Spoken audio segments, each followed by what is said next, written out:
First component है हमारा carbohydrates.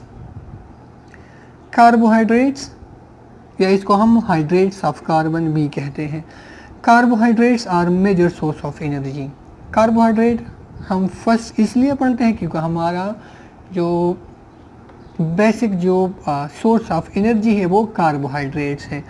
हमारी बॉडी में एनर्जी सबसे पहले कार्बोहाइड्रेट्स से बनती है। और कार्बोहाइड्रेट्स क्यों पहला कंपोनेंट है? क्योंकि इनसे एनर्जी क्विकली रिलीज होती है और ये ज़्यादा एनर्जी भी देते हैं।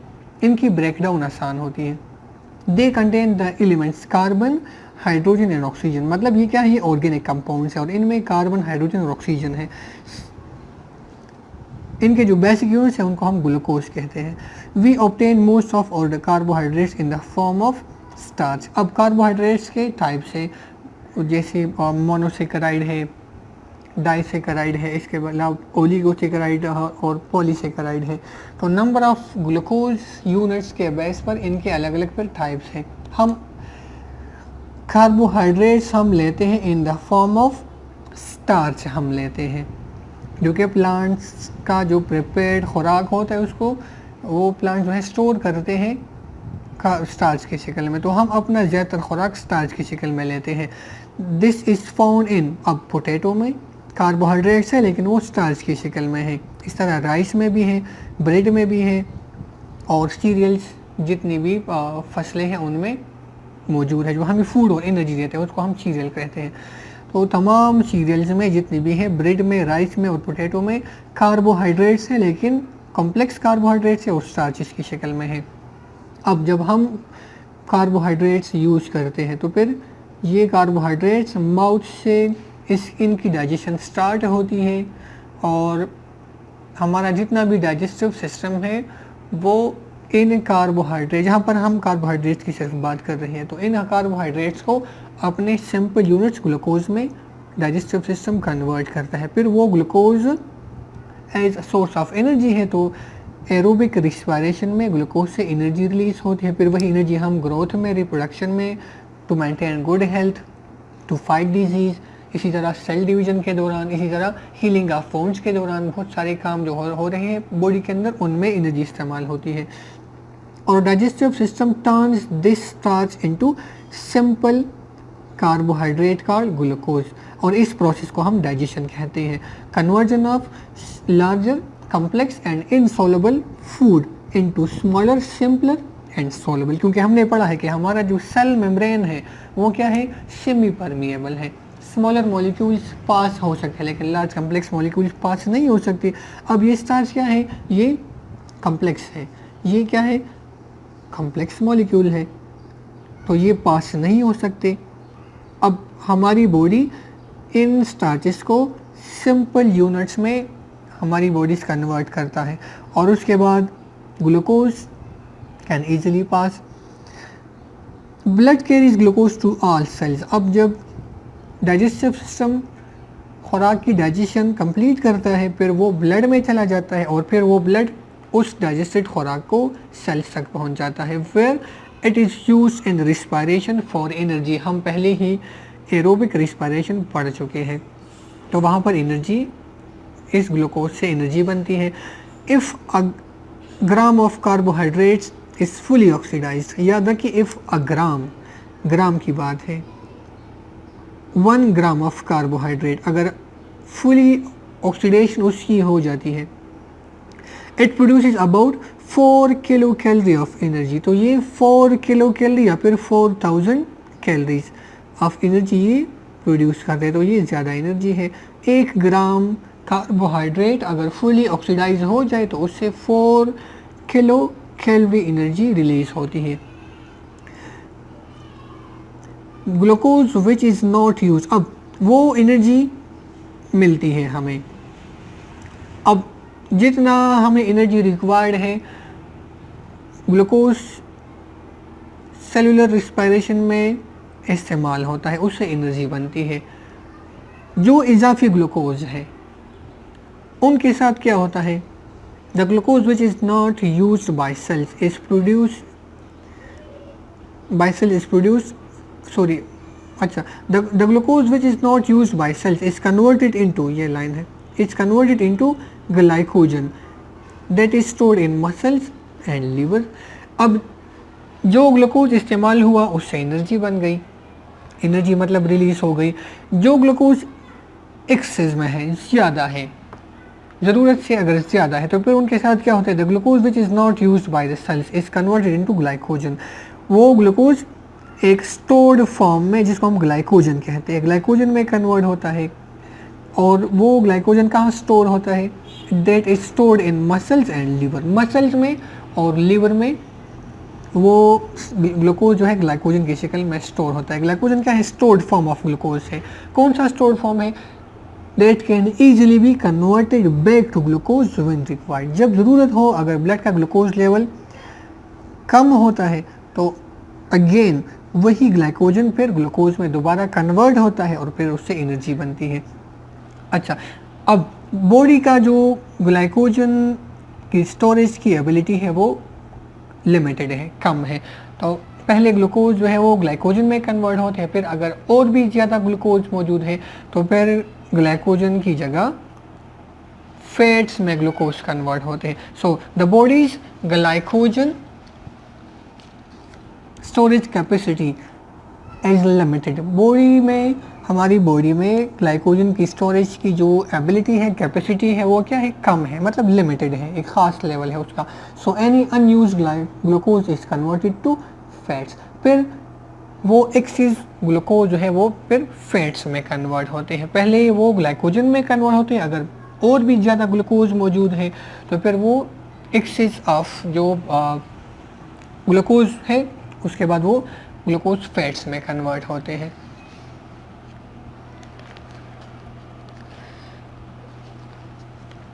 अच्छा, components of human food. Human food खुराक के जो कंपोनेंट्स हैं उनको हमने बेसिकली 6 कैटेगरीज में डिवाइड किया है। तो फर्स्ट कंपोनेंट हमने पढ़ा कार्बोहाइड्रेट्स। अब कार्बोहाइड्रेट्स को हम कार्बोहाइड्रेट्स क्यों कहते हैं, कार्बोहाइड्रेट्स क्या है, ये ऑर्गेनिक कंपाउंड है made up of carbon, hydrogen and oxygen. Major जो चीज़ें हैं वो कार्बन, हाइड्रोजन और ऑक्सीजन है। इस वजह से हम इनको कार्बोहाइड्रेट या इसको हम ऑर्गेनिक कंपाउंड कहते हैं। तो पहला पॉइंट क्या है, carbohydrates are organic compound.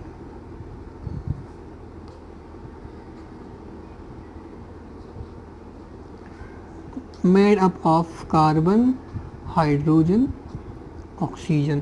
Carbon, hydrogen और ऑक्सीजन से बने हैं। अब कार्बोहाइड्रेट्स को हम कार्बोहाइड्रेट्स या हाइड्रेट्स ऑफ कार्बन क्यों कहते हैं, बिकॉज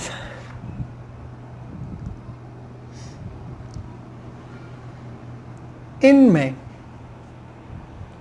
हाइड्रोजन और ऑक्सीजन की जो रेशो है, हाइड्रोजन और ऑक्सीजन के दरमियान जो रेशो है वो क्या है, सेम एज वाटर है।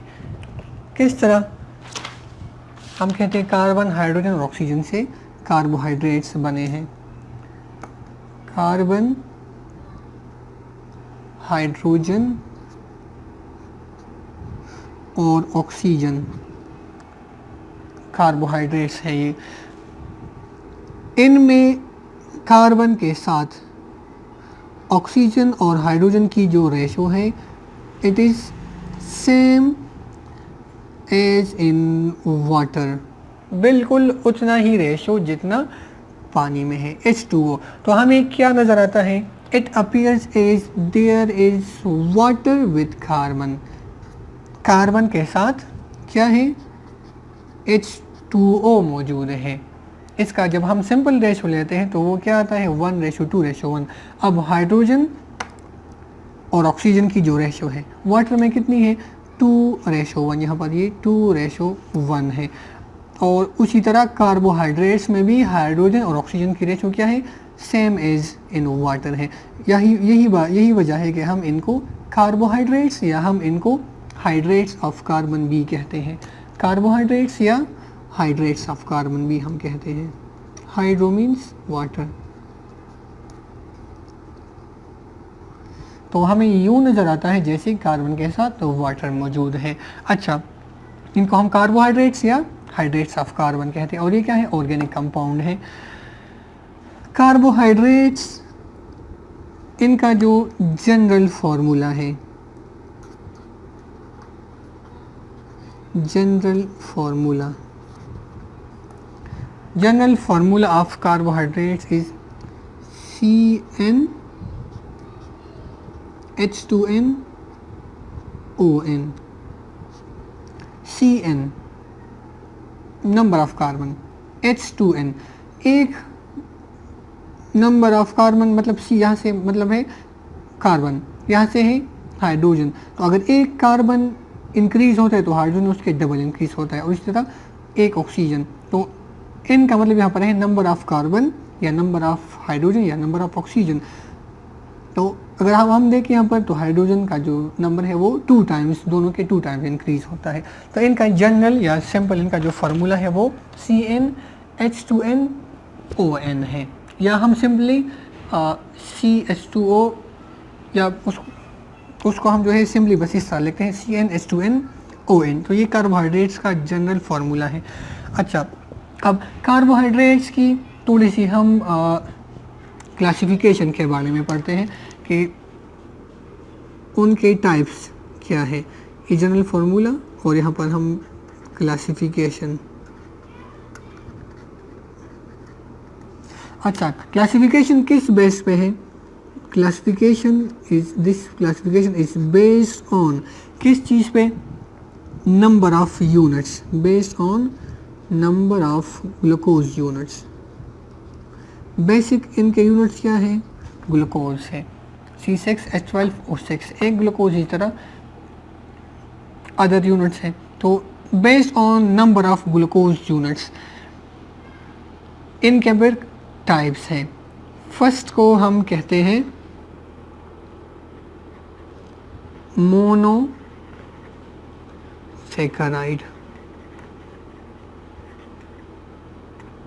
मोनो का मतलब है एक, और यहाँ पर एक नया टर्म भी सामने आ गया, सेकेराइड। सेकेराइड का मतलब है स्वीट टेस्टिंग, इनका जायका क्या है? स्वीट है। अच्छा, और मोनो का मतलब है एक। मोनोसेकेराइड क्या है? These are the carbohydrates having 1 unit of glucose. इनको हम कहते हैं मोनोसेकेराइड। अच्छा, मोनोसेकेराइड के एग्जाम्पल्स क्या है?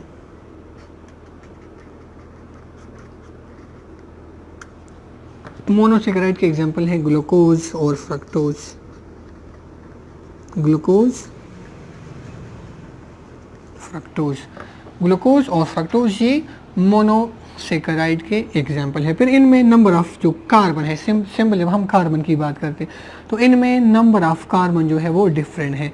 बाकी ये क्या है? ये सेम ग्लूकोज इनको हम कहते हैं, लेकिन फिर इनमें नंबर ऑफ कार्बन एक में कम है, दूसरे में ज़्यादा है। तो इस वजह से ये इनके नेम फिर अलग अलग है। ग्लूकोज और फ्रक्टोज और दोनों क्या है? ये मोनोसेकेराइड है। नेक्स्ट जो हमारे पास टाइप है, नेक्स्ट या क्लास ऑफ कार्बोहाइड्रेट है, उसको हम कहते हैं डाइसेकेराइड। डाई का मतलब है 2 और सेकेराइड अगेन स्वीट टेस्टिंग, यहाँ पर मतलब शुगर है। डाइसेकेराइड वो कार्बोहाइड्रेट्स है हैविंग 2 यूनिट्स, जो 2 ग्लूकोज यूनिट्स से मिलकर बने हैं, उसको हम डाइसेकेराइड कहते हैं। एग्जाम्पल्स क्या है इनके?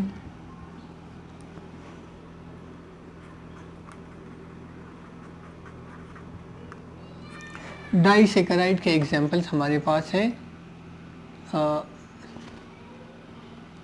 लैक्टोज और सुक्रोज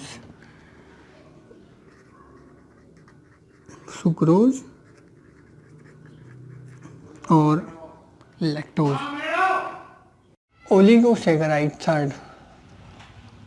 थर्ड हमारे पास कार्बोहाइड्रेट की टाइप है ओलिगोसेकेराइड।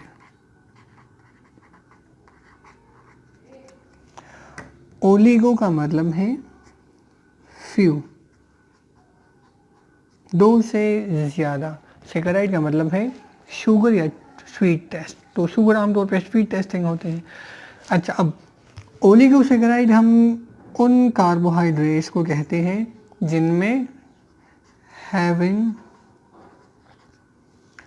ग्लूकोज यूनिट 3 to 7, जिनमें 3 से लेकर 7 तक ग्लूकोज के यूनिट्स है। अगर 1 यूनिट उसको हम मोनोसेकेराइड कहते हैं, 2 है तो उसको हम डाइसेकेराइड। अब अगर ग्लूकोज यूनिट्स 2 से ज़्यादा है, 3 है, 4, 5, 6 अप टू 7 है, तो फिर उसको हम कहते हैं ओलिगोसेकेराइड। ओलिगोसेकेराइड का एक एग्जाम्पल इसका है रेफिनोज।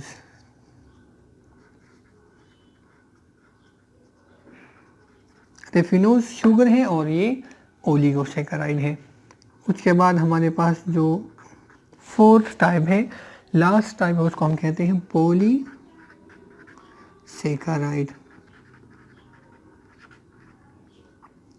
पोली का मतलब है many, poly means many. Saccharide का मतलब है स्वीट टेस्टिंग या शुगर। अब पॉलीसेकेराइड क्या है? It is a type of carbohydrate having many glucose units, many, या फिर हम कहते हैं इवन हंड्रेड्स और इवन थाउजेंड्स, हम 1000 भी लिख सकते हैं, थाउजेंड्स ऑफ ग्लूकोज यूनिट्स। जिन कार्बोहाइड्रेट्स में ग्लूकोज यूनिट्स मैनी हो, मतलब 10 से ज़्यादा हो, हंड्रेड्स में भी हो सकते हैं, 10 से ज़्यादा मतलब 12, 15, 80, 90, 100, इस तरह थाउजेंड में भी हो सकते हैं। तो हैविंग मैनी ग्लूकोज यूनिट्स, उनको हम पॉलीसेकेराइड कहते हैं।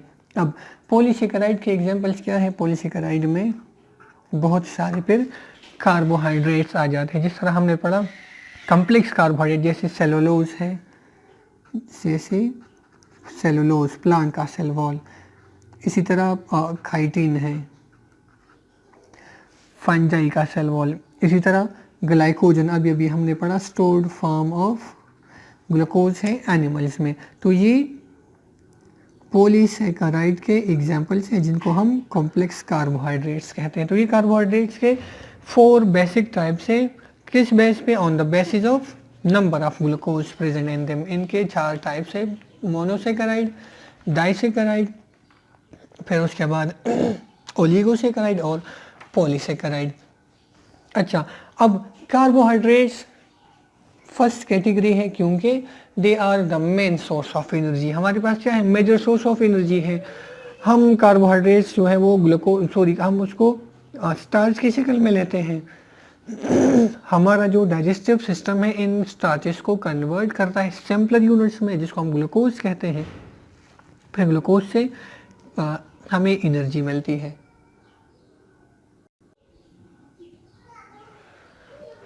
तो कार्बोहाइड्रेट्स क्या है? सबसे पहले they are main source of energy. क्या है हमारे पास? कार्बोहाइड्रेट्स मेन या मेजर सोर्स ऑफ एनर्जी है। अच्छा, अब हम क्या करते हैं? जो कार्बोहाइड्रेट्स है वी टेक देम एज, किस फॉर्म में हम लेते हैं? हम कार्बोहाइड्रेट्स को स्टार्चेस की शक्ल में लेते हैं। जो प्लांट स्टोर करते हैं कार्बोहाइड्रेट्स का स्टोरेज फॉर्म प्लांट्स में क्या है? वो स्टार्च है। तो प्लांट्स कार्बोहाइड्रेट्स को स्टार्च की शक्ल में स्टोर करते हैं। फिर ये स्टार्च हमारा जो डाइजेस्टिव सिस्टम है वो इन स्टार्चेस को कन्वर्ट करता है किस चीज़ में? इनटू देयर सिंपलर यूनिट्स में।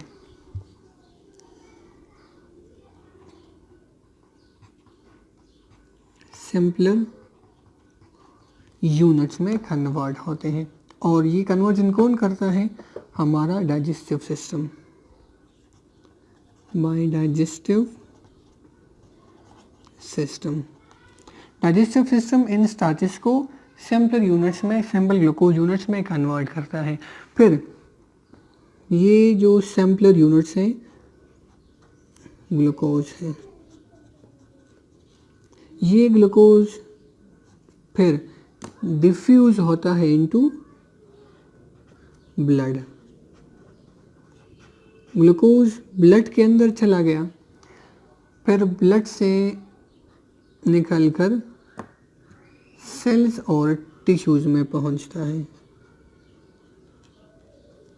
टिश्यूज में या फिर सेल्स में ग्लूकोज पहुंचता है। फिर सेल्स में हमने पढ़ा ड्यूरिंग एरोबिक रिस्पायरेशन या फिर सेलुलर रिस्पायरेशन ग्लूकोज से एनर्जी बनती है, ग्लूकोज की ब्रेकडाउन स्टार्ट होती है और फिर उससे हमें एनर्जी मिलती है। तो सेलुलर रिस्पायरेशन में गिव्स एनर्जी, और वो एनर्जी किस शक्ल में, हमारी बॉडी एटीपी के शक्ल में फिर इस्तेमाल करता है हमारी बॉडी।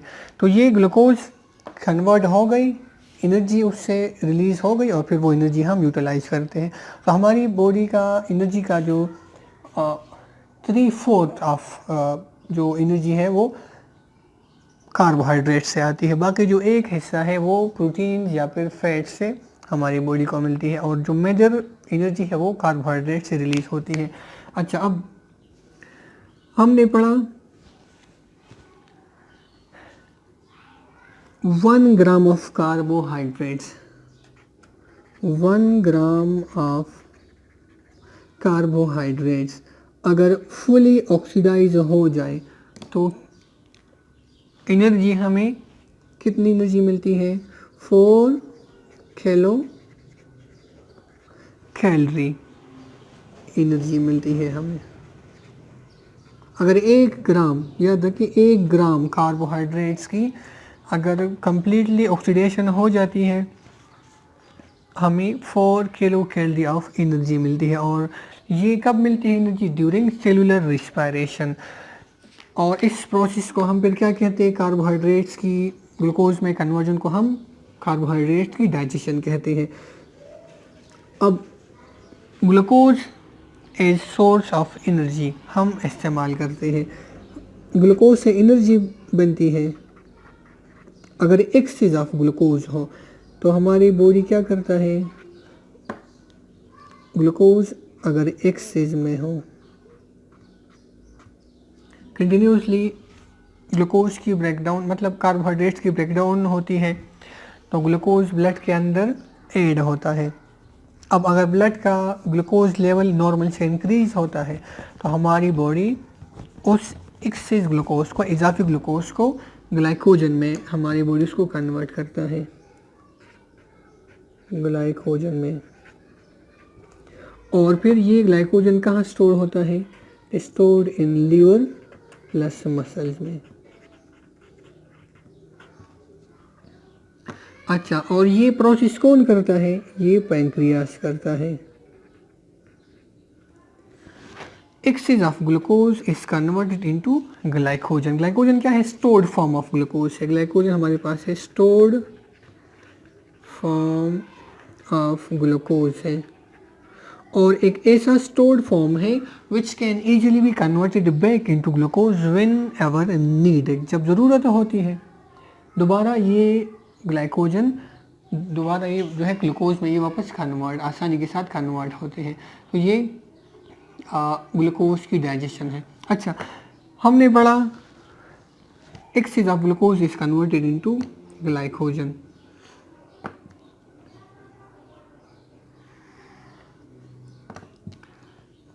ग्लूकोज मौजूद है और अगर एक्सेस में है तो इसकी कन्वर्जन होती है किस चीज़ में, ग्लाइकोजन में।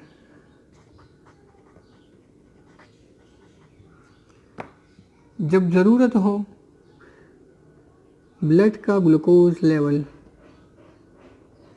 नॉर्मल से जब डिक्रीज होता है तो it can be converted, yeah, in fact it is converted back into glucose. दोबारा ग्लाइकोजन ग्लूकोज में कन्वर्ट होता है. अब ये प्रोसेस कहाँ होता है? ग्लूकोज की कन्वर्जन ग्लाइकोजन में ये करता है, हमने पढ़ा, पेंक्रियास. और ग्लाइकोजन से दोबारा ग्लूकोज में कन्वर्जन ये भी पेंक्रियास ही करता है, जो हमारा डाइजेस्टिव सिस्टम का एक हिस्सा है. आगे हम डाइजेस्टिव सिस्टम में पढ़ेंगे पेंक्रियास, उसका एक ख़ास अपना डाइजेशन में रोल होता है. अच्छा, अब ग्लूकोज जब ग्लाइकोजन में कन्वर्ट होता है उसके लिए जो रिक्वायर्ड एंजाइम है उसको हम कहते हैं इंसुलिन. इंसुलिन एक ऐसा एंजाइम है जो इजाफी ग्लूकोज को, हम यहाँ लिखते हैं एक्सेस, इजाफी ग्लूकोज को ग्लाइकोजन में कन्वर्ट करता है. फिर ग्लाइकोजन को दोबारा ग्लूकोज में कन्वर्जन ये दूसरा एंजाइम जो यही पेंक्रियाज रिलीज करता है उसको हम कहते हैं glucagon. Glucagon glycogen stored form है. ग्लूकेगॉन वो एंजाइम है जो कि ग्लाइकोजन को वापस ग्लूकोज में कन्वर्ट करता है. और ये ग्लाइकोजन कहाँ स्टोर होता है? लीवर में और मसल्स में. फिर अगर बॉडी का ब्लड ग्लूकोज लेवल गिर जाए तो दोबारा ग्लाइकोजन की कन्वर्जन स्टार्ट होती है इनटू ग्लूकोज. अब नॉर्मल ग्लूकोज लेवल कितना है? नॉर्मल ब्लड ग्लूकोज लेवल, हमारी बॉडी में जो ब्लड का ग्लूकोज लेवल है नॉर्मल, वो 80 to 120 मिलीग्राम पर 100 ml ऑफ ब्लड. अगर हमारे पास 100 मिलीलीटर ब्लड हो तो उसमें ग्लूकोज का लेवल कम से कम 80 मिलीग्राम, ज़्यादा से ज़्यादा 120 मिलीग्राम होना चाहिए. जो ग्लूकोज की टेस्ट, ग्लूकोज का जो टेस्ट लेबोरेटरी में करते हैं तो वो इस लेवल को चेक करते हैं कि 100 ml ब्लड में ग्लूकोज 80 ग्राम या 120 ग्राम से कम या ज़्यादा तो नहीं है. अगर कम या ज़्यादा है तो हम कहते हैं ये शख्स क्या है? ही इज़ डायबिटिक, वो शुगर का मरीज़ है. तो अगर ग्लूकोज लेवल 80 से बढ़ता है आहिस्ता आहिस्ता 20 तक पहुंचता है तो 80 और 20 के बीच ये नॉर्मल है.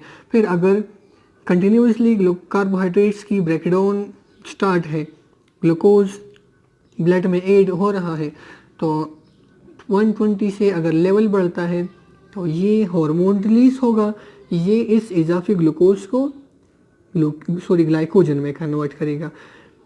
फिर अगर ग्लूकोज का लेवल डिक्रीज हो रहा है आहिस्ता आहिस्ता 120 तक, फिर 120 से भी 80 तक, फिर अगर 80 से मज़ीद नीचे गिरता है तो again pancreas is activated, pancreas दोबारा एक्टिवेट हो जाता है. और फिर पेंक्रियाज दूसरा हार्मोन रिलीज़ करता है, इंसुलिन की जगह अब दूसरा हार्मोन रिलीज़ करेगा, ग्लूकेगॉन जिसको हम कहते हैं. ग्लूकेगॉन रिलीज़ होगा. ग्लूकेगॉन क्या करता है? ये जो स्टोर्ड ग्लूकोज है जिसको हमने ग्लाइकोजन कहा था, अब ये स्टोर्ड ग्लूकोज को या फिर ग्लाइकोजन को दोबारा कन्वर्ट करता है ग्लूकोज में और ब्लड का जो ग्लूकोज लेवल है वो नॉर्मल रखता है. तो ये ग्लाइकोजन और ग्लूकोज की इंटर कन्वर्जन है और नॉर्मल ब्लड ग्लूकोज लेवल की हमने बात की. अच्छा, अब कार्बोहाइड्रेट्स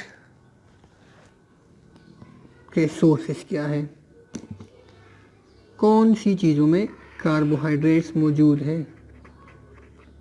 कौन सा ऐसा खुराक है जिसमें कार्बोहाइड्रेट्स हैं? तो सबसे पहले जो सोर्स है वो हम जो आम ब्रेड खाते हैं, ब्रेड, उसमें कार्बोहाइड्रेट्स है.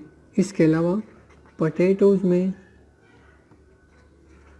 ज़्यादा कार्बोहाइड्रेट्स है. हम डेली बेस पे हम ब्रेड ज़्यादा खाते हैं तो कार्बोहाइड्रेट्स आमतौर पे हमें कार्बोहाइड्रेट्स मिलते हैं. फिर पोटैटोज़ में कार्बोहाइड्रेट्स है.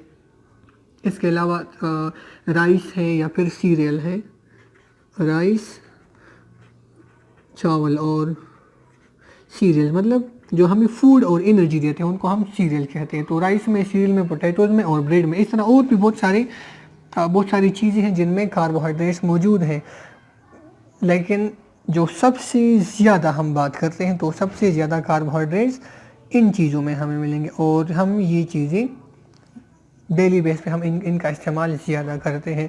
तो ये सोर्सेज ऑफ कार्बोहाइड्रेट्स हैं। अच्छा, और excess of glucose converted into glycogen. फिर उसके बाद हमने पढ़ा कि बॉडी का ग्लाइकोजन जो स्टोरेज एबिलिटी है वो कम है, तो अगर ग्लूकोज और भी मौजूद है और ग्लाइकोजन की स्टोरेज की जो एबिलिटी है वो इतनी ज़्यादा है नहीं हमारी बॉडी में, तो फिर इजाफी जो ग्लूकोज है it is then converted into fats. फिर वो ग्लूकोज जो है वो फैट्स में कन्वर्ट होते हैं, और आमतौर पे ग्लूकोज जो है ग्लाइकोजन में कन्वर्ट होते हैं। फिर अगर बहुत ज़्यादा है तो फिर ये फैट्स में कन्वर्ट होंगे, और अगर फिर जब ज़रूरत होती है ग्लूकोज का लेवल 80 से या 120 से अगर कम होता है, ब्लड के अंदर ग्लूकोज की कमी आती है, तो फिर दोबारा पेंक्रियाज जो है वो ग्लाइकोजन को ग्लूकोज में कन्वर्ट करता है और फिर ब्लड का जो ग्लूकोज लेवल है वो मेंटेन रखता है।